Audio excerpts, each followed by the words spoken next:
महाराज को बुला लेते हैं और बाहर का दृश्य महाराज को दिखाते हैं। आज बाहर का दृश्य देख करके महाराज भी बहुत खुश हो जाएंगे। महाराज की जय हो। क्या हुआ? आइए महाराज। द्वारपालो। हाँ महाराज। क्या तूने मेरे आदेश को पालन किया? पूरा पूरा पालन हुआ महाराज। आइए तो। अच्छा हुआ।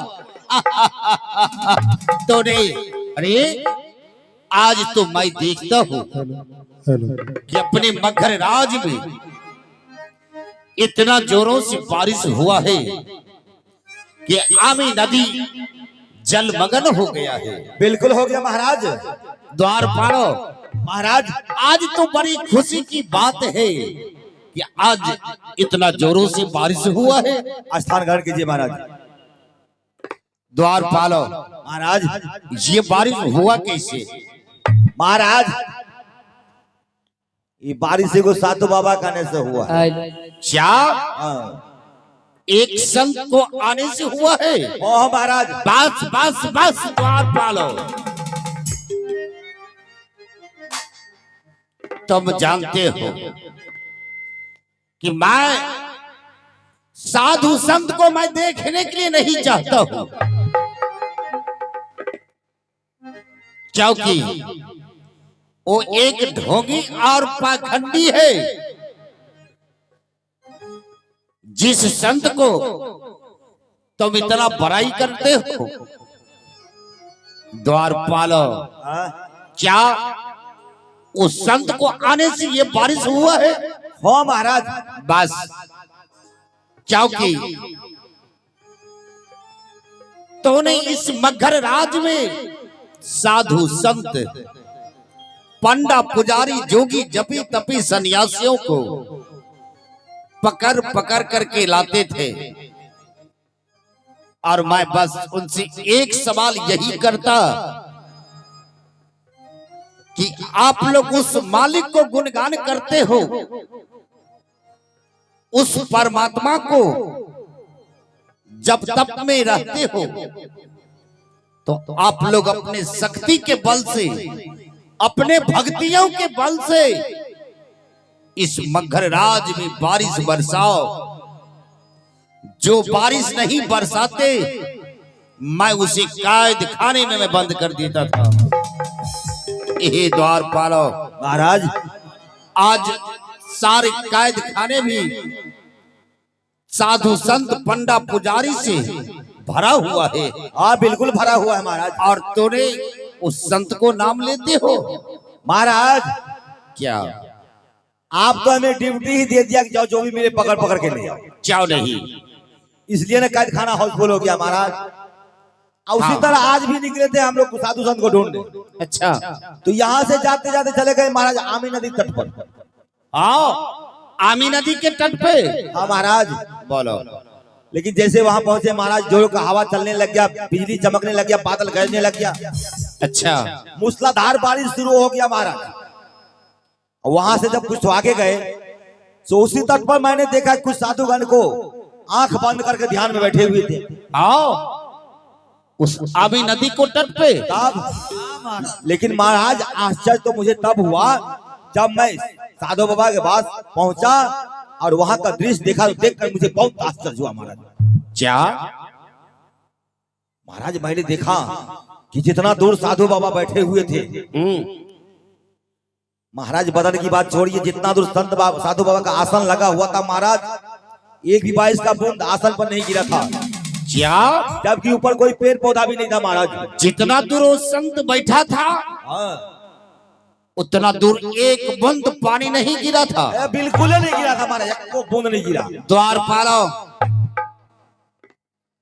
मुझे लग रहा है कि तुम लोग को आंख धोखा खा रहा है। इतना जोर बारिश होगा और उस संतों को बदनों पर पानी नहीं होगा। महाराज एक को बूंद नहीं गिरा था, हम लोग आंख से देख के आ रहे हैं। आंख से एक बूंद पानी उसे बदन पर नहीं गिरा ना। ये द्वारपालो जिस तरह तुम बातें करते हो उस संत में खासियत क्या था? महाराज खासियत की बात कर रहे हैं। खासियत इतना है महाराज, जितना संत अपने कैद खाना में बंद है, अच्छा या जितना संत संसार में है महाराज, इन संतों से सबसे बिल्कुल अलग है। उनका बोली वाणी रंग रूप हर चीज अलग है महाराज। क्या अगर आप देखेंगे तो देखते रह जाएंगे। जितना संत अपने कैद खाने में बंद है उस सारे संत से अलग तरीका के संत है, बिल्कुल अलग है महाराज। द्वारपालो, तूने उस संत को इतना बड़ाई करते हो तो उस संत को अपने राज दरबार तक तुझे लेके आना चाहिए कि मैं भी उस संत को देखता कि उस संत में क्या खासियत है कि उसके बदनों पर एक बूंद पानी नहीं गिरा। महाराज बोलो। हम जानते थे महाराज कि हमसे यही सवाल आप करेंगे। अच्छा, इसलिए साधु बाबा को साथ करके आए, लेके आ गए हो तब महाराज क्या? अगर तूने उस संत को अपने राज दरबार तक लेके आ गए हो, उस संत को मेरे नजदीक ले आओ और मैं भी उस संत को मैं देखने के लिए चाहता हूँ। ओ, आप भी देखना चाहते हैं संत को कि उस संत में क्या खासियत है कि उसके बदनों पर एक बूंद पानी नहीं गिरा। ठीक है महाराज, आप देखना अगर चाहते तो मैं ले आता हूँ। दिखाओ, अभी दिखाओ, मैं देखने के लिए चाहता हूँ कि उस संत में क्या खासियत है। आइए साधु बाबा, ले आओ। क्या संत को लेके आ गए हो? और देखिए इधर महाराज, यही साधु बाबा है। कौन? इधर देखिए। अच्छा, यही संत है। अब द्वारपालो, तूने तो सच कहा। मैं तो बहुत सा संत को देखा हूं, ये तो सारे संत से अलग तरीका की ये संत है। बिल्कुल अलग है महाराज। क्या संत जी, क्या आप में खासियत है? मगर राज में इतना जोर बारिश हुआ, आमी नदी जलमग्न हो गया है, पेड़ पौधे हरे भरे हो गए हैं और आपका बदनों पर एक बूंद पानी नहीं गिरा। क्या आप में खासियत है? आप मुझे बता तो दीजिए। हे राजन, बोलिए। मुझ में तो कोई खासियत नहीं है, क्या? लेकिन इस मुखारबिंद से संतों की महिमा का वर्णन अच्छा, जितना भी किया जाए वह कम ही होगा, क्योंकि संतों की महिमा अपरंपार है, उसे कोई नहीं कर सकता है। अच्छा, संतों की महिमा अपरंपार है।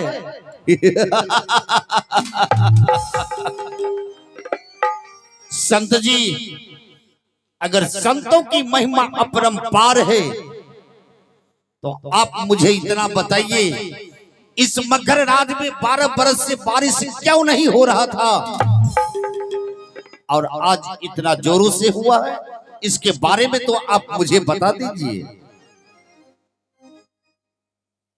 यह बात तो मैं आपको नहीं बता सकता अच्छा, कि आपके राज में 12 बरस से बारिश क्यों नहीं हो रहा था, लेकिन एक बात आपको बतला रहा हूं।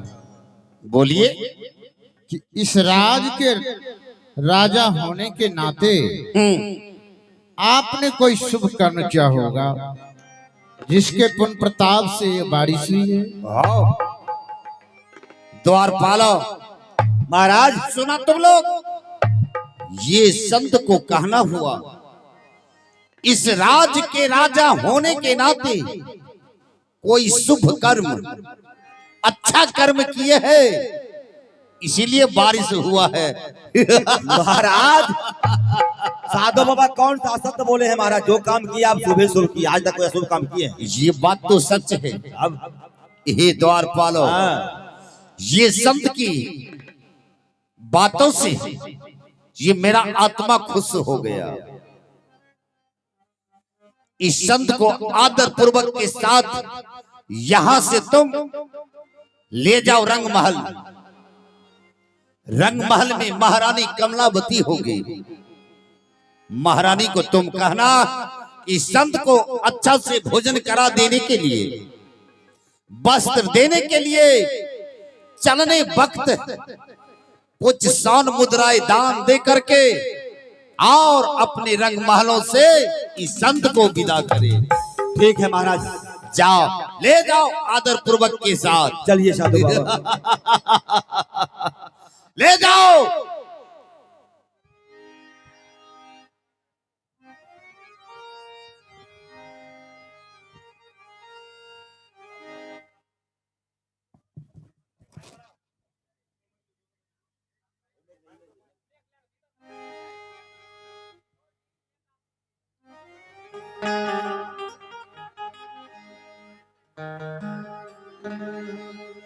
मगध राज में जितने भी साधु संत, पंडा, पुजारी, जोगी, जपी तपी, सन्यासी आते थे, इस मगध राज को खिलाफ करते, बुराई करते।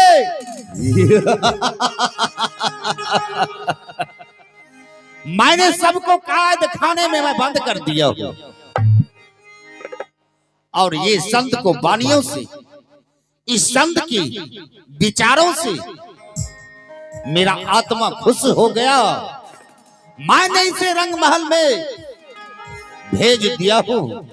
महारानी कमलावती उसे भोजन करा के, वस्त्र देके और चलने बाद कुछ शान मुद्राएं दान देकर विदा करेंगे। तब तक के लिए मैं चलता हूं अपने कक्ष में आराम करने के लिए।